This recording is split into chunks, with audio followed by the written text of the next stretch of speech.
Praise the lord. సిలువ దేవుని ప్రేమను చూపిస్తుంది. కేవలము రక్తం కార్చడమే కాదు, ఆయన మన పట్ల చూపిస్తున్న ఎన్నలేని విలువ కట్టలేనటువంటి ప్రేమను చూపిస్తుంది. దేవుని ఎదుట, తండ్రి ఎదుట మనలను కేవలం నిర్దోషులుగా నిలబెట్టాలని, మనం ఏమాత్రం కూడా తండ్రి దగ్గరికి సమీపించడానికి యోగ్యత లేనివారు, అర్హత లేనివారు, కేవలం మన పాపములను బట్టి. ఇందును బట్టి యేసు ప్రభు తన ప్రేమను చూపించి తండ్రి దగ్గరికి మనం తీసుకెళ్ళాలి కాబట్టి మన పట్ల అంత ప్రేమను చూపించాడు. మన పాపములు కడగడానికి ఆయన అంత త్యాగం చేశాడు.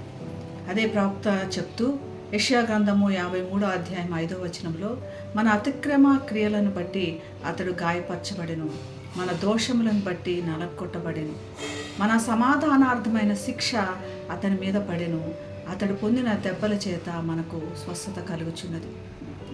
కేవలం తన ప్రేమను చూపించడం మాత్రమే కాకుండా మనకి స్వస్థతను యేసు ప్రభు మన ముందు పెట్టాడు.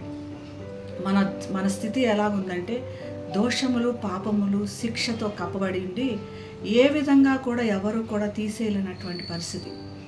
యేసు ప్రభు రక్తము ద్వారా మనకి స్వస్థత, పాపము నుంచి స్వస్థత, దోషముల నుంచి స్వస్థత, అపజయము నుంచి స్వస్థత, అవమానము నుంచి స్వస్థత.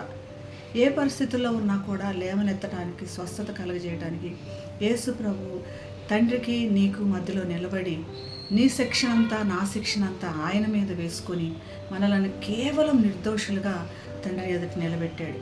నిత్యరాజ్యానికి వారసులుగా చేశాడు. ఆయన ఏ విధమైన శ్రమ పొందటానికి కూడా ఏమాత్రం వెనకాడలేదు. ఇది మన ప్రేమకు నిదర్శనం. తల్లిదండ్రుల ప్రేమ, స్నేహితుల ప్రేమ, భార్యాభర్తల ప్రేమ, అన్నదమ్ముల ప్రేమ, ఎన్నో ప్రేమలు ఉంటాయి. కానీ ఈ ప్రేమకి విలువ లేదు. యేసు ప్రభు మనకు పట్ల చూపిన ప్రేమకి విలువ లేదు. ఇంత గొప్ప తండ్రిని గణపరుద్దాం, సిలువ యొక్క విలువను తెలుసుకుందాం, సిలువను ఆశ్రయిద్దాం, సిలువను ధ్యానిద్దాం. అటువంటి కృప దేవుడు మనందరికీ దయచేయనుగాక. ప్రార్థన చేసుకుందాం. మహాగణుడైన యేసయ్యా, నీకు వందనాలు ప్రభువా. మా కోసమై సిలువ శ్రమలు అనుభవించి మరి మా పాపములన్నీ తొలగించి మరణాన్ని, పాపాన్ని జయించినందుకు నీకు వందనాలు ప్రభా.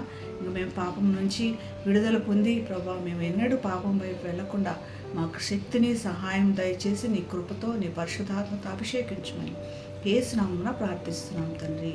ఆమేన్. Have a blessed day. God bless you.